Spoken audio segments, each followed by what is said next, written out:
Assalamualaikum warahmatullahi wabarakatuh. Izinkan kami memperkenalkan diri. Nama saya Ahmad Saiful Bahri Dan saya Farhan Daniel Firom. Kami di sini akan mempresentasikan tentang ketahanan nasional. Pengertian ketahanan nasional. Ketahanan nasional adalah kondisi dinamis bangsa Indonesia yang berisikan keuletan dan ketangguhan dalam menghadapi serta mengatasi segala bentuk ancaman, gangguan ataupun hambatan dari dalam maupun luar negeri. Fungsi ketahanan nasional. 1. Daya tangkal sebagai konsep penangkalan. Artinya ketahanan nasional berfungsi sebagai penangkal dari segala bentuk ancaman, gangguan ataupun hambatan terhadap integritas, identitas serta keberlangsungan hidup berbangsa dan bernegara.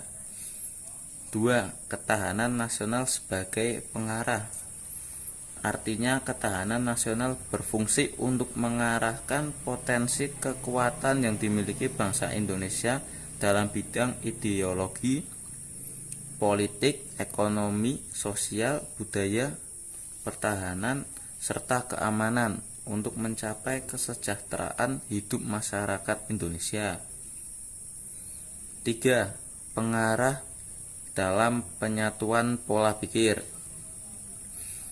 pola tindak serta cara kerja yang intersektor serta multidisipliner.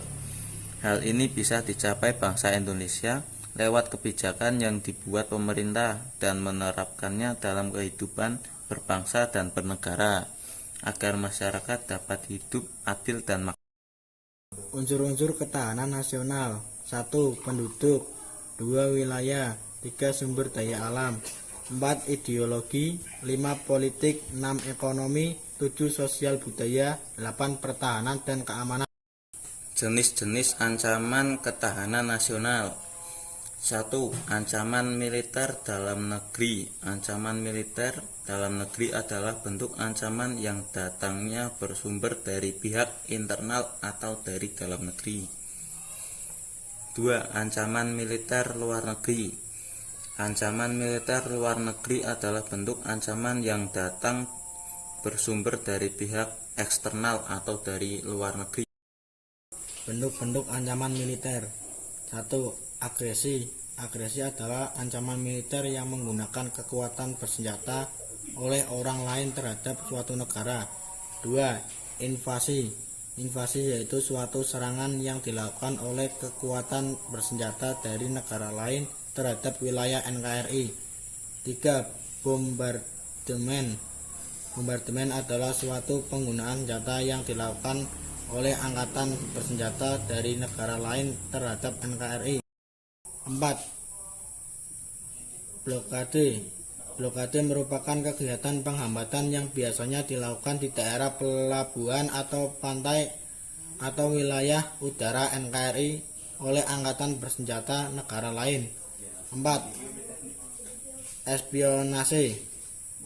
Espionase adalah ancaman militer yang dilakukan oleh negara lain terhadap suatu negara yang kegiatannya berupa mata-mata. Hal tersebut bertujuan untuk mencari dan mendapatkan dokumen rahasia militer suatu negara. 6. Sabotase. Sabotase adalah ancaman militer yang dilakukan oleh suatu negara dengan tujuan untuk merusak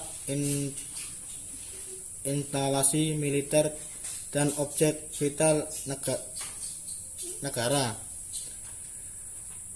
Tentunya sabotase ini dapat membahayakan keselamatan suatu bangsa. 7. Perang saudara. Terjadi perang saudara yang menggunakan senjata juga termasuk ancaman militer. Bentuk ancaman non-militer. 1.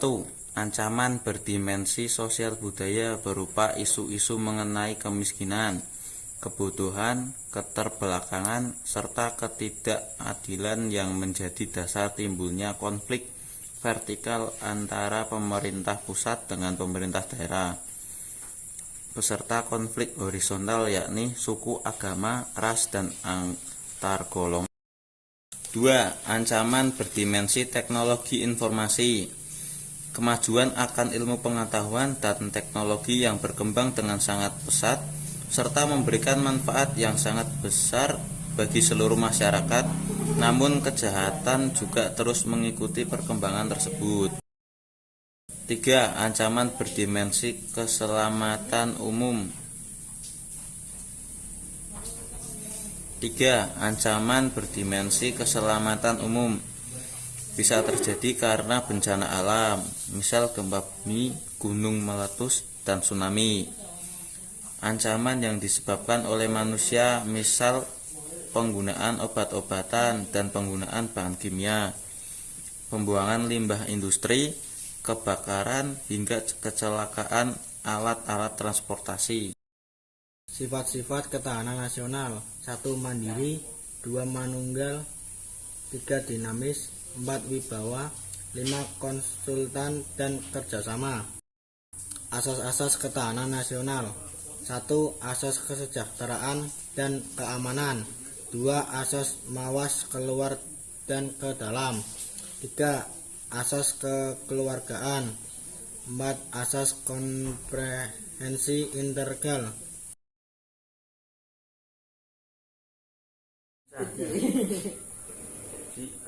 Sekian dari kelompok kami, kurang lebihnya mohon maaf. Wassalamualaikum warahmatullahi wabarakatuh.